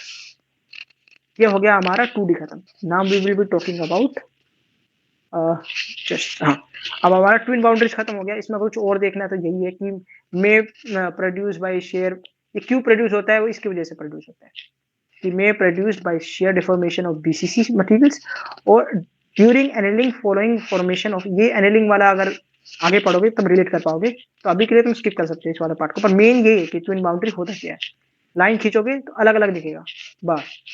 और ये PPT module 1 module 2 I hope सबके पास होगी, नहीं है तो आप केसेट वाले ग्रुप में पूछ सकते हो, वहां पर मिल जाएगा। और अगर आप एमिटी से नहीं है तो आई हैव नो के बारे में, तो अभी आई कांट कमेंट नाउ। देखो आप थर्ड की बात करेंगे, 0D 1D 2D 3D। 3D में क्या होता है, वॉल्यूम, वॉल्यूम में बल्क डिफेक्ट। इसमें बेसिकली पोर्स हैं, पोर्स पता है क्या होता है, कि जैसे स्पंज होता है उसके छोटे छोटे उससे होते हैं पोर्स। क्रैक्स, क्रैक्स पूरा क्रैक हो जाता है। फॉरेन इंस्टीट्यूशन, यो भाई अब मैं कुछ नहीं कर सकता, ना पीपीटी में कुछ दे रखा ढंग से जो हमारा मटेरियल, और ना कुछ। तो पोर्स क्या है, पोर्स में ये होता है, वो क्या होती है, इफेक्ट करती है optical, thermal and mechanical properties. Cracks क्या होते हैं, इफेक्ट सिर्फ मैकेनिकल प्रॉपर्टीज को करते हैं। और जो फॉरेन इंक्लूजन्स हैं, ये सिर्फ इफेक्ट करते हैं इलेक्ट्रिकल, मैकेनिकल एंड ऑप्टिकल। तो बेसिकली इन तीनों में मैकेनिकल प्रॉपर्टी तो इफेक्ट हो ही रही है, बस ये है कि ऊपर पोर्स में ऑप्टिकल, जब तुम्हारे मुंह पे एक्ने हो जाता है तो बेसिकली पोर्स हो जाते हैं, तो तुम थोड़े गंदे दिखते हो, गंदा लाइट से एसोसिएट करो, दिखते हो लाइट, तो ऐसे याद कर सकते हो ऑप्टिकल। तो ऑप्टिकल डिफेक्ट होता है, ऐसे ही उनमें भी डिफेक्ट होता है। क्रैक्स, मैकेनिकल प्रॉपर्टी, जैसे तुम्हारा क्रैक आएगा तो हमारी मैकेनिकल प्रॉपर्टीज खत्म हो जाएंगी। क्रैक आने के बाद तुम कोई चीज यूज करोगे तो वो बहुत कमजोर हो जाती है, तो उनकी मैकेनिकल प्रॉपर्टीज इफेक्ट हो जाती है। और इसमें फॉरेन इंक्लूजन में भी इलेक्ट्रिकल, मैकेनिकल एंड, बस यही दिया हुआ है तुम्हारे डिफेक्ट्स के अंदर। अब मेन है स्ट्रेस एंड स्ट्रेन, ये आगे वाले मॉड्यूल में भी है, इसमें भी पढ़ा देते हैं। तो बेसिकली लोड होता है, लोड क्या है, तुमने जो एक्सटर्नल फोर्स लगाई उसको लोड बोलते हैं। स्ट्रेस क्या है, जो एक्सटर्नल फोर्स लगाई तुमने किसी भी क्रिस्टल पे या किसी भी मटेरियल पे, तो जो मटेरियल होता है अंदर से भी, अंदर से फोर्स लगाता है उसको रेजिस्ट करने के लिए। तुमने खींचा रबर को, तो रबर वापस जाना चाहता है ना, तो जो फोर्स है उसको बोलते हैं स्ट्रेस। तो जब भी तुम लगाओगे फोर्स, इसका डायरेक्टली डेफिनेशन भी याद कर सकते हो। व्हेन सम एक्सटर्नल फोर्स और load act on a body, the internal forces equal and opposite are set up to various sections of the body which is resist the external force which is called stress. और ये stress से क्या represent कैसे किया जाता है, sigma से। Sigma कैसे, अगर नल याद है तो बस वो वाला सिंबल होता है। सीधा क्या है, force upon area, force upon area. Area कौन सा होगा, क्रॉस सेक्शन वाला, ये याद रखना, क्रॉस सेक्शन, यहाँ पर गलती करते हैं बच्चे। Area, cross section area of the body. Strain क्या होगा, स्ट्रेस लगाया हमने जिससे कि बॉडी खींची या जिसमें हुआ, उसकी वजह से कुछ चेंज आया रबर तुमने खींचा और अब तुमने छोड़ा, तो कुछ डिफरेंस आया ना, वो खींचने पे तो उसकी लेंथ बढ़ गई। कितनी लेंथ बढ़ी अपॉन कितनी थी? तो डेल्टा एल अपॉन एल, या फिर जितना चेंज आया फोर्स लगाने के बाद अपॉन ओरिजिनल लेंथ। ये अब इसमें है elastic deformation and plastic deformation. Elastic deformation में क्या होता है कि, अच्छा इसमें अच्छे से दे रखे हैं इलास्टिक एंड प्लास्टिक। बेसिकली वो डिफेक्ट्स पढ़ाने के लिए वो इजी था, क्योंकि उसमें अच्छे से दिखा रखा था, इसमें अच्छे से नहीं दे रखा। सो इलास्टिक डिफॉर्मेशन बेसिकली है, इनिशियल तुम्हारा ऐसा कोई स्टेज है, तुमने फोर्स लगाया, थोड़ा सा मटेरियल खींचा, जिससे कि ये बॉन्ड्स है ना, देखो कंपेयर करो थोड़े खींच के। इलास्टिक का मतलब क्या होता है? रिवर्सिबल, है ना, तो रिवर्स हो सकता है, बस ये याद रखना। तो अब जब तुम इसको छोड़ दोगे ना, वापस फोर्स हटा दोगे, तो ये वापस चले जाएगा, जैसा था वैसे के वैसे चला जाएगा। तो इसका एक ग्राफ बना देना, जो डायग्राम बना देना, रिवर्सिबल का मतलब, इलास्टिक का मतलब रिवर्सिबल लिख देना, तुम्हारे पूरे नंबर है।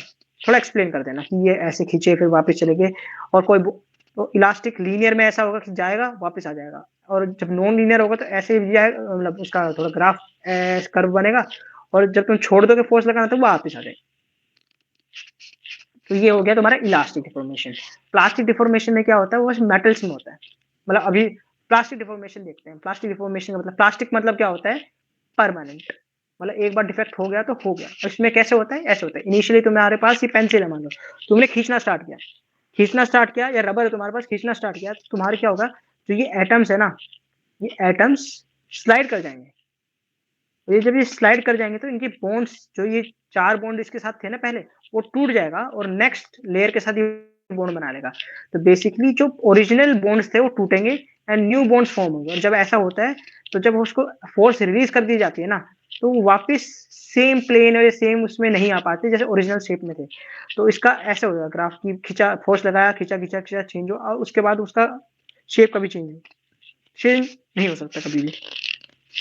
प्लास्टिक डिफॉर्मेशन वही है कि एक बार प्लास्टिक डिफॉर्म की बॉन्ड्स ब्रेक होंगे, फिर वापस नए बॉन्ड्स फॉर्म होंगे विद न्यू नेबर्स। तो पहले खींचा, नीचे गए एटम्स, नए बॉन्ड्स बना लिए अपने दूसरे उनके साथ, रिश्तेदारों के साथ या फिर नए पड़ोसियों के साथ। आप देखो, अगर हम बात करें स्लिप एंड ट्विनिंग, जो एक इंपॉर्टेंट टॉपिक है एक्चुअली, जो स्लिप है, स्लिप बेसिकली परमानेंट डिफॉर्मेशन है of metals, is known as slip.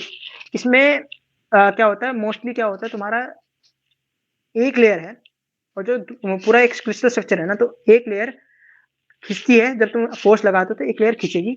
If I can give an example, ये रहा। तो देखो पहले ये था, तो यहाँ पर फोर्स लगी, जिससे ये 3 का ये वाला बॉन्ड टूटा, एंड ये आगे पुश हुआ, और ये वाला और आगे पुश हुआ, तो इसका बॉन्ड टूट के ये यहाँ चला गया। देखो अब ये वाला बॉन्ड, ये वाला टूट के आगे वाले से बॉन्ड बना लिए, इसने इसके साथ बॉन्ड बना लिया। बेसिकली ये होता है स्लिपिंग में, यहाँ से फोर्स लगेगी तो कुछ हिस्से का बॉन्ड टूटेगा, और वो उसी नेक्स्ट वाले उसके लेयर पे बॉन्ड बना लेगा। तो ऐसे कंटिन्यू करते करते क्या होगा, लास्ट में कुछ ऐसा हिस्सा होगा जो बाहर रह जाएगा, बस यही होता है। तो इसमें क्या होता है, ये लास्ट में याद रखना कि extra 1/2 plane moves along the slip of plane. क्या हुआ एक्स्ट्रा 1/2? तो मतलब ये यहाँ से स्टार्ट किया, तो आखिर में जाके देखो ये हाफ, ये अलग से हो गया ना थोड़ा सा, ये डिफेक्ट। ये कैटरपिलर, तुम एग्जांपल दो तो तुम उसको लिख सकते हो कि कैटरपिलर मूवमेंट होती है। यहाँ से स्टार्ट किया, यहाँ से कुछ सेक्शन ने चेंज किया, तो वही सेक्शन आगे वो चेंज होगा, फिर वो सेक्शन आगे वाले को चेंज करेगा। Basically it is a function Koenig itself. ये चेंज हुआ, फिर इसने इसको चेंज किया, फिर ये चेंज हुआ तो इसने इसको चेंज किया, ये इसने, तो ऐसे होगा। तो ये है आपका स्लिप। अब स्लिप, अब इसकी डायरेक्ट डेफिनेशन भी पढ़ सकते हो। ये बेसिकली समझा दिया कि स्लिप क्या था। अभी मैं इसके पॉइंट्स भी दूंगा इसके बाद ट्विनिंग। ट्विनिंग में बेसिकली ये है कि तुमने फोर्स लगाया, ये कोई स्ट्रक्चर था, तुमने फोर्स लगाया, तो वो डिफॉर्म कैसे हो गया? पता कैसे होगा? वो डिफॉर्म बिल्कुल ऐसे होगा जैसे हमने इसमें देखा प्लास्टिक डिफॉर्मेशन में, कि वो डिफॉर्म ऐसे होगा। जो ये 3 है ना, देखो ये पहले 4 थे, तो अब ये टूट के यहाँ चला गया ना, पर एक्चुअली ये बॉन्ड बनाएगा नहीं, ये नेक्स्ट नेक्स्ट लेयर के साथ बॉन्ड नहीं बनाएगा, बॉन्ड इसी के साथ बना रहेगा, बस वो बॉन्ड खिंच जाएगा या फिर ऐसे एक्सटेंड हो जाएगा। तो बेसिकली ये है, स्लिप में क्या होता है, बॉन्ड ब्रेक होते हैं। ट्विनिंग में बॉन्ड ब्रेक नहीं होते, एक्सटेंड होते हैं। तो ट्विनिंग में क्या होगा, ट्विनिंग में ये होता है, देखो अगर मैं इसको जूम कैसे करूँ, चलो छोड़ो। तो बेसिकली ये देखो, यहाँ पर कोई था लेटेस्ट, इसके बीच एक लाइन बनाई हमने जिसको ट्विन प्लेन बोलेंगे, और यहाँ पर हमने फोर्स लगाना स्टार्ट किया। जब फोर्स लगाना स्टार्ट किया ना, तो देखोगे यहाँ पर एटम्स खिंच गए हैं, ये वाले ऐसा था, ये खिंच गए, टूटे नहीं, कोई भी नया बॉन्ड फॉर्म नहीं हुआ, ऐसी एक लेयर बना देना बीच में, और यहाँ पर ये तुम ऐसे बीच में लाइन बनाओगे ना, तो इसका लेफ्ट वाला और राइट वाला पार्ट बिल्कुल सेम होगा। जैसे कि ये देखो, अगर मैं यहाँ पर एक लाइन खींच लूँ बीच में, तो ये वाला पार्ट और ये वाला पार्ट एक्चुअली ट्विन डिफेक्ट दिखाएगा। ट्विन याद है ना, ट्विन डिफेक्ट क्या था? ग्रेन्स वाला, ग्रेन बाउंड्री, ट्विन बाउंड्री। तो बेसिकली ये और ये मिरर इमेज हो जाती है एक दूसरे की। ये वाला हिस्सा मिरर इमेज हो जाता है, बॉन्ड्स इसके अंदर ब्रेक नहीं होते, तो इसके तो twin boundaries form and mirror image. ये है, तुमको डायग्राम ड्रॉ करना है, डेफिनेशन लिखनी है। अब तुम्हारा हो गया ये खत्म, और ये लो एक टेबल, आई होप दिख पा रहा होगा, ये इसकी डायरेक्ट टेबल है, याद करो। And thank you. बस इससे पहले एक डेंसिटी वाला क्वेश्चन है जो स्लाइड में कहीं पर नहीं है, ईवाईक्यू इसमें भी नहीं था, एक जगह हमने असाइनमेंट्स में किया था। तो डेंसिटी का एक डायरेक्ट फॉर्मूला होता है, तो डायरेक्ट फॉर्मूला याद कर लो, जो कि D = जो भी होता है, अगर D = Z into molecular mass या फिर ऐसा कुछ होता है, upon volume into NA, that is sigma equals to, अगर मैं कर पाता तो sigma equals to Z into molecular mass, नहीं एटॉमिक नंबर, कितनी कंफ्यूजन नहीं करते, हम जाएंगे सारे गूगल के ऊपर। एंड भाई इसके अंदर हम सर्च करेंगे directly atomic density formula, direct formula है, इसको यूज करो और आंसर निकाल लो।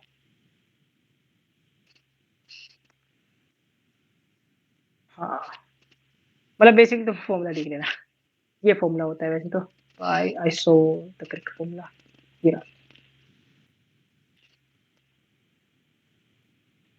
बस यही था। बाकी ये Z into m molecular mass upon Avogadro number into volume. This is density's formula. Density of material होगा into Z effective, effective number 1/8 into 8 याद है। अगर वो सिंपल क्यूबिक हुआ, बेसिक हुआ तो BCC हुआ तो 1/8 into 8 प्लस 1 into 1, दोनों को प्लस कर दिया। FCC हुआ तो face centre 1/2 into 6 plus 1/8 into 8, वो Z हो जाता है, इसको N लिख दिया इन लोगों ने। And M is molecular mass of the silver या फिर material, and is Avogadro number 6.022 into 10⁻23, and A is volume. And ऐसे ही आपका मॉड्यूल 1 कंप्लीट होता है। बेसिकली इसमें एटॉमिक पैकिंग फ्रैक्शन, क्रिस्टल्स करके जाना, मिलर इंडेक्सेस एक बार देख लेना, एक्सरे वाला एप्लीकेशन याद कर लेना, डिफेक्ट पक्का याद करके जाना, खासकर स्कोट की। एंड अगर वॉल्यूम वाला आ जाए तो उसमें वॉल्यूम में ज्यादा इन्फॉर्मेशन थी नहीं, तो हो सके तो छोड़ देना, क्योंकि वॉल्यूम वाले में ज्यादा इन्फॉर्मेशन पीपीटी में भी थी नहीं। तो ऐसे हमारा खत्म होता है मॉड्यूल 1। मैंने फिर से बोला कि बस यही इंपॉर्टेंट क्वेश्चंस थे, और अगर मैं कहूँ इंपॉर्टेंट क्वेश्चंस मैंने ऊपर भी लिखे थे, और अलग से वीडियो भी मिल जाएगी आई गेस उसकी।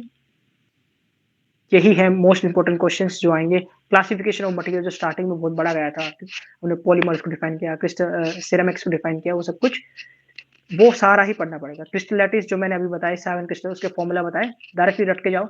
इसमें unit cell, APK and density वाला फॉर्मूला। स्पेस लैटिस का तुमने याद कर लिया कैसे उसका मिलर इंडेक्सेस को रिप्रेजेंट करते हैं, वो एक्सरे का डायरेक्टली फॉर्मूला, उसके 5 एप्लीकेशन। डिफेक्ट्स में ऐसे याद करो जैसे उस पीडीएफ में कि अलग से उसके टेबल बना लो, 1D 0, पहले 0D से स्टार्ट करो, फिर 1D 2D 3D ऐसे, एंड फिर प्लास्टिक डिफॉर्मेशन के अंदर twinning and slip. And this is how module 1 is completed. अगर और मॉड्यूल चाहिए तो बता दो, वो अभी करते हैं अगर हो पाता है तो। जस्ट बिकॉज मेरी तबीयत थोड़ी खराब थी एंड ड्यू टू हमारी भी एग्जाम से तो हो नहीं पा रहा था, तो थैंक यू।